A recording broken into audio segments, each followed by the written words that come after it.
कचरे के मैनेजमेंट में जर्मनी का जवाब नहीं। अलग अलग कचरे के लिए अलग अलग डिब्बे। पीला डिब्बा प्लास्टिक का, नीला कागज का, काला दुनिया भर के तमाम कचरों का। यहाँ प्लास्टिक को भले ही कागज और दूसरी चीज़ों के साथ मिलने नहीं दिया जाता, लेकिन प्लास्टिक की थैलियों को डिकम्पोज होने में कम से कम 10 से 20 साल का वक्त लगता है। पर अब यहाँ ऐसी थैलियाँ बनाई जा रही हैं जो कुछ दिन में ही गल जाती हैं। इन्हें ऑर्गेनिक या फिर बायो प्लास्टिक का नाम दिया गया है। खरीदारी के लिए निकलें तो समझे पॉलिथीन साथ आएगी। कपड़े हो, राशन, जूते या दवाइयाँ, हर चीज प्लास्टिक बैग में। लेकिन एक प्लास्टिक बैग औसतन सिर्फ 25 मिनट इस्तेमाल होती है। उसके बाद इसे फेंक दिया जाता है। अगर जला नहीं तो सड़कों पर पड़ा रहता है या फिर समुद्रों और नदियों में पहुंच जाता है। 25 मिनट इस्तेमाल की गई प्लास्टिक की थैली अगले 500 साल तक डिकम्पोज नहीं होती। तो क्यों ना बायो प्लास्टिक बैग बना लिया जाए। ये हरा निशान बताता है कि प्रोडक्ट दोबारा इस्तेमाल होने वाली चीज़ों से बना है और इसका मतलब है कि ये भी डिकम्पोज हो जाएगा।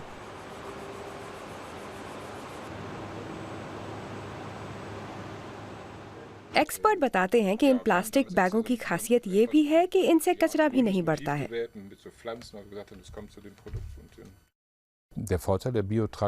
इनकी खासियत यह है कि इनके अलग निपटारे की ज़रूरत नहीं है, जैसा कि पारंपरिक थैलियों के साथ होता है।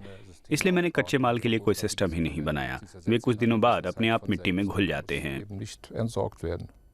बायो प्लास्टिक बनाने में कम प्राकृतिक ईंधन लगता है और एक फायदा ये भी है कि रसोई के कचरे को ऐसी थैली में जमा करें और पूरी थैली को कंपोस्ट या बायो कचरे वाले डिब्बे में फेंक दें। कई देशों में बायो कचरा फेंकने का अलग डिब्बा होता है, लेकिन जर्मनी में इस पर पाबंदी है क्योंकि यहाँ कचरे को अलग अलग छांटा जाता है। इसलिए बायो कचरे से प्लास्टिक को अलग करना जरूरी है। बायो प्लास्टिक भी। ऐसा क्यों?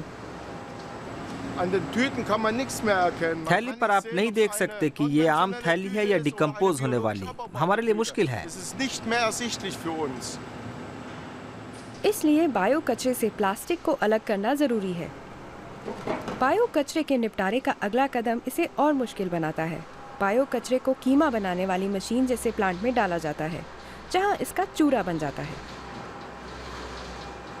यहाँ प्लास्टिक का थैला भी हजारों टुकड़ों में फट जाता है, लेकिन पारंपरिक थैलियों और बायो प्लास्टिक बैग को अलग करना असंभव है। थैली थैली है। हमारा काम है जो भी प्लास्टिक की तरह दिखे उसे छांट दो, नहीं तो पूरा कंपोस्ट गंदा हो जाएगा। और एक अलग परेशानी जर्मन कायदे की। बायो प्लास्टिक बहुत धीरे धीरे डिकम्पोज होती है, करीब 90 दिनों में। जर्मन स्टैंडर्ड से ये बायो प्रोडक्ट के लिए काफी नहीं है।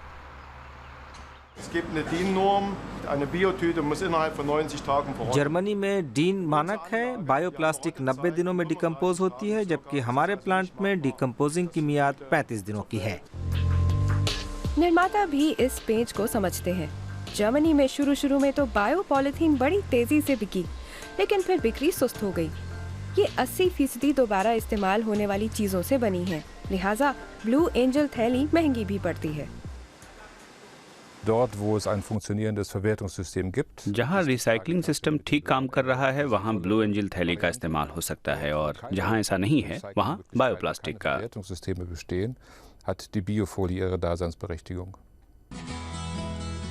बहरहाल एक ऐसा रास्ता दिख रहा है जो भारत जैसे देशों के लिए काफी फायदेमंद साबित हो सकता है, जहाँ प्लास्टिक थैलियाँ खूब इस्तेमाल होती हैं, लेकिन यहाँ वहाँ फेंकी रहती हैं।